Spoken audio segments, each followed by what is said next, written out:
just going to play a little bit with you because, first of all,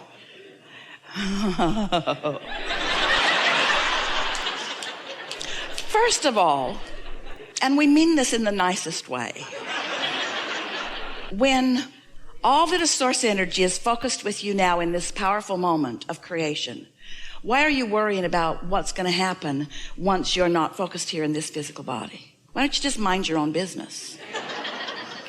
It's all right. But what do you think that desire for that clarity is about? In other words, is this boring you? Have you got this all figured out? Because we said something a little bit like this, that when you are focused from your non-physical, you have this broader understanding. And when you reemerge into your non-physical, you will remember that again. But while you are here in this physical body, it's the combination of the things that matter to you here and are of interest to you here and your connection with that broader point of view that will bring you the greatest satisfaction in life. Therefore, it is our knowing that you're not doing enough of getting into the receiving mode so that you can receive what your inner being knows. You see, this is what we really want you to hear. Your inner being, this non-physical energy, this singular energy that you're even wanting to call that consciousness, is so interested in what you are about here, not focused upon something that's going on somewhere else. And you know why? It's not going on somewhere else. It's going on here. This is the leading edge. So rather than being here on the leading edge, trying to anticipate or even make up in your own mind what the non-physical point of view really is, why not do whatever you can do to get yourself in vibrational sync with that non-physical energy so that you open to it, so that you receive it here and now, so that you can feel the interest of non-physical energy in what you are about here and now. Now, we know you heard that. So we're going to play a game with you that maybe you've played with yourself before. So you're in the middle of a thought. Have you ever played this game where you're having this thought and then you think, what was the thought that I had that led to this thought? And then what was the thought that led to that thought? And then what was the thought that led to that thought? And you don't get very far back. You just can't, because your point of attraction is here and now. And so the thoughts that you're thinking now are based upon what your vibrational output and therefore point of attraction is here and now. So the thing that makes this question unsatisfying to you, it's sort of pointed backwards. You're wanting to know what happened before you were here, and we want you to know that everything that you think is back there is forward happening with you now. And that it is so irrelevant where anything was before now, because anything that was before now is not as it was before it was now. So let's just look at it conceptually. So it's not hard to accept that there was something before now, even something before you emerged into this physical body.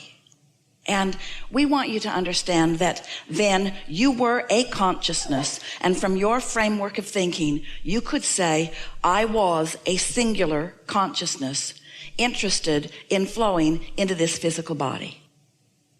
You could say that, even though the singular consciousness that you were was in a larger group, just like the singular consciousness that is you is part of a larger group. So you were singular consciousness who was eager about the idea of coming forth into this physical body. And so that consciousness is focusing here with you in this physical body. So just like you are here in your body and thinking mostly about your life, you are also interested in your friends. You're also interested in some of the things that they are about, and you're interested in some of the things that they say, but not nearly so interested in anything any of them are doing as you are interested in what you are doing. What they are doing interests you to the degree that they are involved with you, primarily. Whether it's a cluster of friends around you or a global consciousness, it really is primarily about you. Your point of attraction and your point of attention is primarily about you.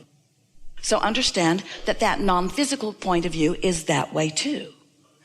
So that non-physical point of view is that way too. And just like you have physical friends that you are interested in, the non-physical you is also interested in other things as it relates to them. And everyone actually relates to the whole in one way or another. But the primary focus is about the train of thought or the stream of thought or the stream of creative consciousness that you are about. So from your non-physical vantage point, it's not much different in the way you understand yourself to be thinking about the things that are important to you. The difference between you in your singular consciousness, which is mostly about singular you, and your inner being, who has singular consciousness, who is mostly interested about singular you, singular that part of you. The difference between the physical you and the non-physical you is that the physical you doesn't really have complete control over the thoughts that you are thinking. And therefore, you often, collectively, we're not just speaking to you, activate contradictory thoughts within yourself that are not in sync with what you really want, while the non-physical you never, ever does that. The non-physical you has come to the experience of holding attention upon what is wanted without introducing the contradiction to it. So the non-physical you is a stable energy, a stable consciousness that's focused succinctly and clearly upon the point of expansion that has been chosen in this moment. Are any of you following this? So here you are, an extension of that non-physical you. There's you, selfish you, and there's you, selfish you. There's you, singular you, there's you, singular you. In other words, there's you, this point of eternal consciousness. And here you are, because you have chosen to be on this leading edge of creation. Here you are, mixing it up in contrast and allowing yourself to be exposed to something beyond what you already know and what you already own and what you already are. You're mixing it up with others, and as a result, you're coming to a new desire that you don't have vibrational control over. It's too new. It's like the baby learning to walk, or somebody getting behind a powerful machine and not really understanding how to run the machine. In other words, you're vibrationally and emotionally a little out of control, a lot out of control here in your physical bodies. You're sort of out of control. You're out of control. So you're doing what you intended to do. You're observing and you're experiencing and you're weighing the pros and the cons and the pluses and the minuses. And you're coming to awarenesses of what you want. And every time life causes you to prefer something, it really is that simple. I'd rather people be nice to me than not, and I'd rather be nice to people than not. Every experience that you have causes you to launch a rocket or a request of desire that this non-physical you follows perfectly. The non-physical you is able to sort out from what you've sorted out what you want and hold that thought steady. So there is a point of attraction. There is an immediate becoming. Now, do you follow that? We want to say that in a simpler way. So you've got the two yous kind of in perspective, yes? So you say, I want more money. And your inner being hears, we want more money. He, therefore I, we want more prosperity. You say, I want it, but I don't have it. Your inner being says, I want it. Law of attraction responds to you, I want it, but, I want it, but, I want it, but, I want it, but. So you don't have any movement. Your inner being says, I want it, I want it, I want it. So law of attraction is responding to this aspect of you, and law of attraction is responding to this aspect of you, which gives you the sensation of a tug of war, because half of you is moving, it's not half, it's the way larger part of you is moving toward your desire or allowing that desire to formulate around you, while this part of you may not be doing that. So this conversation about where you came from and who you are, it is our desire that you understand that it wasn't just a jumping off place. It's someone that set you into motion and is involved from a vibrational point of attraction, point of view about everything that matters to you. Are you feeling the bigness of this singular consciousness? Now, does that mean that your inner being can't think about other things? Of course not. Does it mean you only think about that? Of course not. So now, what you now have returned to resonance about is that everything that I am becoming, my inner being allows themselves to become it first. And then they hold the vibration of it, which allows me to then become it next. And to the degree that I let myself flow in the direction of my own desire, I feel good. And to the degree that I'm a holdout and I don't let myself flow in the direction of my own desire, then I feel that negative emotion, which is the indicator that I've expanded, but I haven't let myself in my human form take the expansion. So you can tell by how you feel. If you feel exhilarated, you're in sync with it, which means you're in the receiving mode, which means you're going to get to witness the becoming of your thoughts turning to things. But if you feel negative emotion about it, that means you're not in the receiving mode. It's continuing to expand. You're not going with it.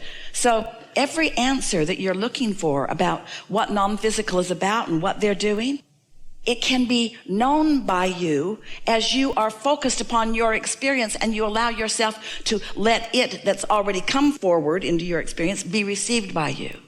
Here's what we just said to you. It was a little jumbled. You didn't quite get it. Here's what we just said to you. If you find some way of getting into the receiving mode, now there are a few ways you can get there. When you wake up, you are there until you start thinking. When you meditate and you quiet your mind, you get there. When you are in pure appreciation or love, you are there. So when you are in the receiving mode, there is no vibrational difference between what your inner being knows and what you know. And at first, it will just feel like impulses to you. But in time, you can be so often in sync with that broader part of you that you won't have questions that sound like, hey, what are you doing? Because you'll know that what, hey, you are doing is right here with what, hey, what are you doing? You see what we're getting at? We've been saying this for a little while, that words don't teach. It's only life experience that teaches.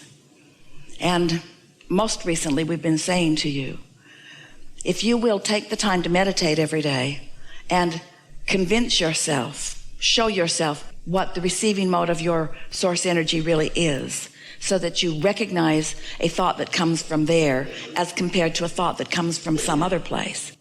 Once you are consistently in that receiving mode, once you recognize what that is and you know that you are there, then anything that you want to know in that receiving mode, your inner being who knows what you want to know, you'll be able to receive it. And that's where what you call true knowing comes from. We could talk to you. You could become our friend and you could just walk around with Esther day after day after day after day. And Esther could say, all right, I'll do you a favor. I won't be Esther for a few days. I'll just let Abraham. And you can just ask Abraham anything you want about anything that comes up about anything. Still, that is not even close to as wonderful as you meditating and getting in the receiving mode, so that impulse by impulse, you're walking with that broader perspective. That's how you get that knowing, you see. So we started out, we had to have all of this conversation to remind you that there's nothing out there. It's all forward with you here. And you might be letting it in and you might not. But there's no point in trying to figure out what's going on out there. You've got to get into the receiving mode and let what's going on out there, which is really only interested on what's going on right here with you, in.